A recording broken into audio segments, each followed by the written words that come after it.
aspirants.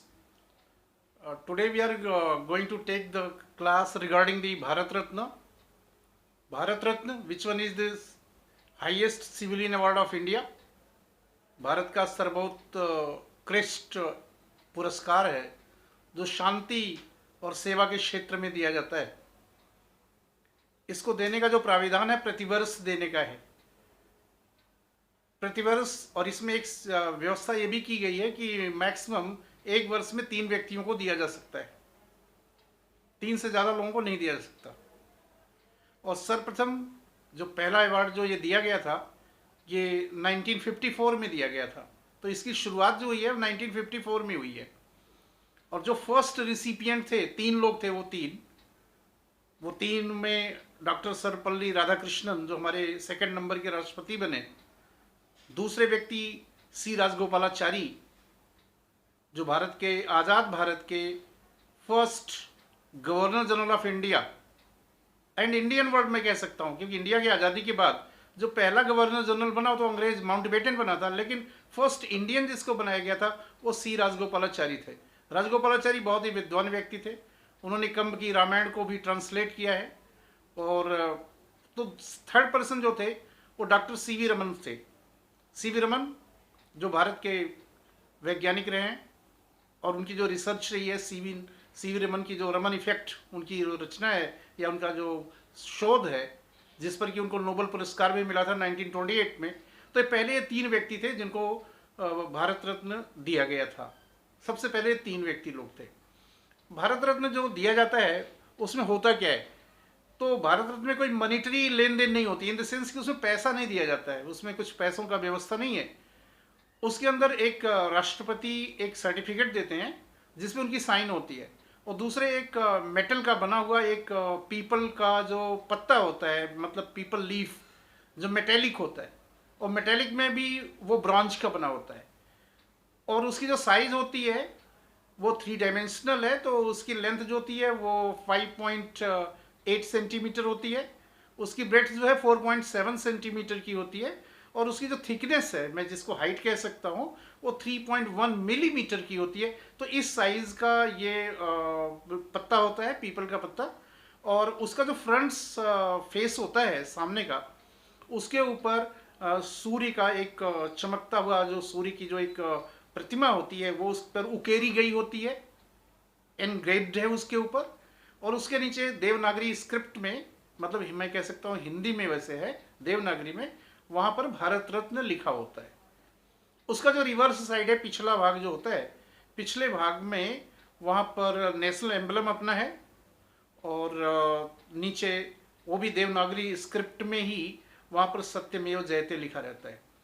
तो ये जैसा कि मैंने बताया कि ये इसकी जो शुरुआत हुई थी वो 1954 में हुई थी, और पहले 3 रिसिपिएंट जो थे वो ये लोग थे, राधा कृष्णन थे और सी राजगोपालाचारी और सीवी रमन जी थे। लेकिन एक फैक्ट मैं इसके बारे में आपको बताता हूँ कि इन तीनों लोगों को एक ही दिन मिला था। लेकिन अगर ये क्वेश्चन आता है हमारे सामने कि फर्स्ट रिसिपिएंट कौन था, सबसे पहले किसको मिला था, इसमें डॉक्टर राधाकृष्णन थे।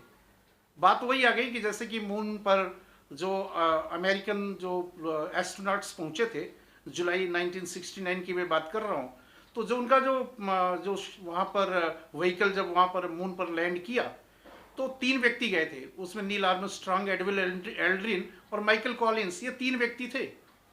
तो उन तीनों व्यक्तियों में सबसे पहले जो लैंडिंग किया था, जो मून पे जिसने पैर रखा था, वो नील आर्मस्ट्रांग था। इसलिए ये क्वेश्चन हमारे सामने आता है जब कि भाई सबसे पहले मून पर पहुंचने वाला या जाने वाला व्यक्ति कौन है, तो हम यही कहते हैं कि भाई नील आर्मस्ट्रांग था वो, जबकि तीनों एक ही साथ गए थे, वो 1-1 मिनट के आगे पीछे तीनों उतरे होंगे। तो बात वही है कि सबसे पहले भारत रत्न किसको मिला, तो ये डॉक्टर राधाकृष्णन को मिला था। मैं ये बात आपको क्लियर कर रहा हूँ। अगली बात यह है कि इसके विषय में मुझे कुछ और भी बातें बतानी है, कि जैसे कि ये तो Bharat Ratna this is actually meant for the Indians only, but इसमें 2 विदेशी, प्योर विदेशी, शुद्ध रूप से 2 विदेशी भी रहे हैं जिनको ये पुरस्कार दिया गया था, और वो थे खान अब्दुल गफ्फार खान, जिनको फ्रंटियर गांधी भी कहते हैं, और उनको रेड शर्ट लीडर भी कहते हैं, उनको खुदाई खिदमतगार के नाम से भी जाना जाता है। तो एक्चुअली वो फ्रंटियर के नेता थे। फ्रंटियर इन द सेंस कि जो अनडिवाइडेड इंडिया था, जो पेशावर है जो आजकल वो पेशावर उसमें उसकी कैपिटल हुआ करती थी, जो पाकिस्तान का आजकल वो पख्तूनख्वा स्टेट है, फ्रंटियर पख्तूनख्वा, तो उस स्टेट की जो कैपिटल पेशावर है, तो उसके आसपास के ये नेता हुआ करते थे। लेकिन अनडिवाइडेड इंडिया में भारत की आज़ादी में जो अंग्रेजों के खिलाफ जो आंदोलन चला था, उसमें इन्होंने काफ़ी पार्टिसिपेट किया था और गांधी जी के फॉलोअर भी रहे हैं। लेकिन फैक्ट ये है कि ये जब इनको दिया गया 1987 में, तो ये पाकिस्तानी रहे हैं और पाकिस्तान के जेलों में भी इनको बंद कर रखा था। उनको वहाँ पे नागरिक, वहीं के नागरिक रहे, लेकिन उनको पाकिस्तानियों ने भी एक्सेप्ट नहीं किया था। फैक्ट ये है। और दूसरी बात यह कि जो दूसरे व्यक्ति रहे हैं वो नेल्सन मंडेला रहे हैं। मंडेला जो साउथ अफ्रीकन प्रेसिडेंट थे, अफ्रीकी नेशनल कांग्रेस के नेता भी थे, और जिन्होंने अपने देश की आज़ादी के लिए एपार्थाइड जो अंग्रेज़ों की जो नीति चलती थी उसके खिलाफ जिन्होंने वहाँ पर संघर्ष किया था, और 27 वर्षों तक जिन्होंने जेल का भी काटा था। तो ये व्यक्ति रहे हैं। इनको भी भारत सरकार ने मतलब जो है कि इन्हें ये पुरस्कार जो भारत रत्न है ये दिया गया था। तो दो व्यक्ति ऐसे हैं जो प्योर रूप से विदेशी रहे। तीसरे विदेशी जो रूट की मदर टेरेसा भी रही है, जो अल्बानिया के रहने वाली थी, यूरोप की, लेकिन उन्होंने भारत की नागरिकता वगैरह स्वीकार कर लिया था और उन्होंने अपनी सारी बाकी ज़िंदगी जो भारत में ही गुजारा। उनका जो मेन सेंटर कलकत्ते में रहा है, तो उनको भी दिया गया था। लेकिन मैं कह सकता हूँ उनको विदेशी के रूप में हम नहीं ले सकते, क्योंकि उन्होंने भारत की नागरिकता प्राप्त कर लिया था। और एक बात यह है कि ये जो पुरस्कार है, इस पुरस्कार को लेने देने का काम कौन करता है, इन द सेंस कि एक कौन इसको प्रोवाइड करता है, रेकमेंड कौन करता है, किसके बिहाफ पर कौन देता है। तो बात यह है कि एक कमेटी होती है, उस कमेटी का जो चेयरमैन या अध्यक्ष जो है प्रधानमंत्री होता है। तो मैं कह सकता हूँ कि प्रधानमंत्री की रिकमेंडेशन पर ये दिया जाता है, और ये रिकमेंड किया जाता है नाम राष्ट्रपति को, राष्ट्रपति उसको डिक्लेयर करते हैं या उनको प्रोवाइड करते हैं। तो मैं ये कहना चाह रहा हूँ आपके नॉलेज के लिए कि हमारे देश में दो ऐसे भी प्रधानमंत्री हुए हैं जिन्होंने अपना नाम खुद फॉरवर्ड किया था और खुद ही उन्होंने अपने लिए उसको प्राप्त कर लिया था। और ये दो लोग थे, एक तो जवाहरलाल नेहरू जी थे जिन्होंने अपना नाम खुद आगे बढ़ाया और उसको लिया, और दूसरी इंदिरा गांधी जी थी। तो दो ऐसे व्यक्ति भी हुए हैं जिन्होंने खुद ही इसको प्राप्त किया है। अगली बात ये मैं बताना चाह रहा हूँ कि जो लेडीज हैं, लेडीज में जो हैं वो हमारे पास 5 लेडीज को अभी तक मिला है। मैं एक बात और क्लियर करूंगा कि जो ये पुरस्कार मिला अभी तक पूरे 48 लोगों को मिला है। उस 48 में 5 लेडीज है, और लेडीज में महिलाओं में सबसे पहले इंदिरा गांधी थी। इंदिरा गांधी फर्स्ट लेडी रही हैं। और उसके बाद में MS सुब्बलक्ष्मी जो क्लासिकल सिंगर वगैरह रही हैं उनको भी मिला है, अरुणा असफ अली को मिला है, लता मंगेशकर को मिला है। ये जो है ये लोग रही हैं, मदर टेरेसा को भी, तो ये लेडीज़ में इनको मिला है। और हमारे राष्ट्रपतियों में हमारे पास भी 6 लोग हैं। 6 हमारे राष्ट्रपति हुए हैं जो पहले, उनको भी प्राप्त हुआ है। उसमें डॉक्टर राजेंद्र प्रसाद हैं, राधा कृष्णन हैं, जाकिर हुसैन हैं, और VV गिरी भी हैं। उसके बाद प्रणब मुखर्जी हैं, APJ अब्दुल कलाम हैं। ये हमारे राष्ट्रपतियों की लिस्ट रही है जिनको ये पुरस्कार दिया गया है। और एक चीज़ और बताऊंगा कि जब शुरुआत में इस पुरस्कार की व्यवस्था की गई थी, तो उसमें यह कहा गया था कि जो व्यक्ति जीवित होगा उसको ही दिया जाएगा। लेकिन इसमें थोड़ा बाद में चेंज करके मरणोपरांत भी देने की बात आई, और आजकल जैसा कि बहुत सारे लोगों को मरणोपरांत भी दिया गया। तो फर्स्ट पर्सन जो मरणोपरांत इस पुरस्कार को पाने वाले थे वो हमारे प्रधानमंत्री स्वर्गीय लाल बहादुर शास्त्री जी थे, जिनको मरणोपरांत ये पुरस्कार दिया गया था। और महिलाओं में सर्वप्रथम श्रीमती इंदिरा गांधी को दिया गया था।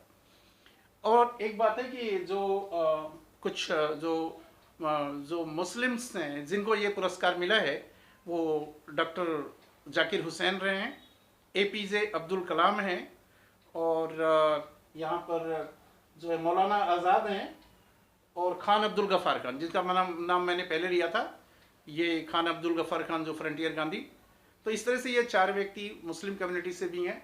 अरुणा असफ अली जो महिलाओं में है, अरुणा असफ अली, उनके विषय में मैं ये बता सकता हूँ कि वो तो हिंदू परिवार में जन्म तो इन्होंने लिया था, लेकिन इन्होंने अपनी शादी विवाह एक मुस्लिम आसफ अली से किया था।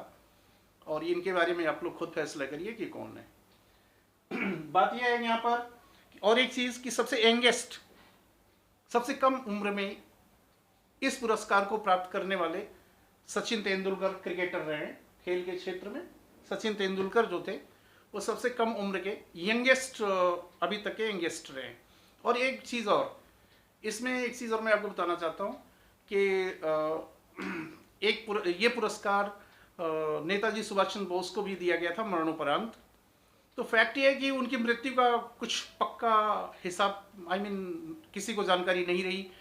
लोगों का ये मानना रहा है कि अभी वो जिंदा हैं, कुछ लोगों का कहना वो मर गए हैं। तो भारत सरकार ने उनको मरणोपरांत देने की बात की थी।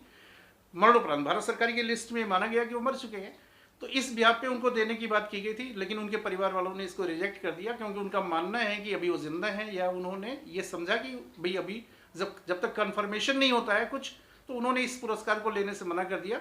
तो इस तरह से मैं ये कह सकता हूँ कि सुभाष चंद्र बोस को ये पुरस्कार नहीं मिला है, हालांकि उनको भारत सरकार ने डिक्लेयर कर दिया था, लेकिन उनके परिवार ने लेने से मना कर दिया। अगली बात यहाँ पर यह है कि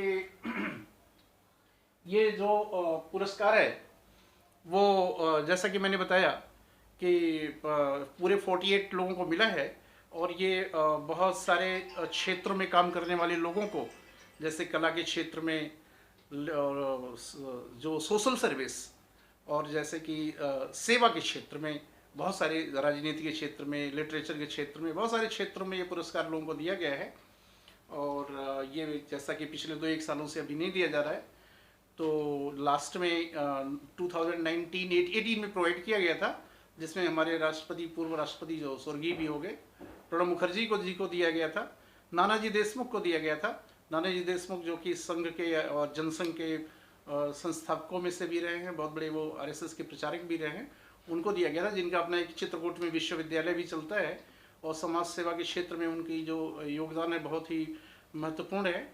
और इस तरह से ये इस देश के बड़े बड़े लोगों को, जिनका कुछ जो उनकी योगदान उत्कृष्ट होता है, उन सबको प्रदान किया जाता है। और मुझे लगता है कि आप लोगों ने मेरी इस वीडियो को देखा, आप लोग इसे लाइक भी करेंगे और इसे शेयर भी करेंगे। Thanks for watching the video.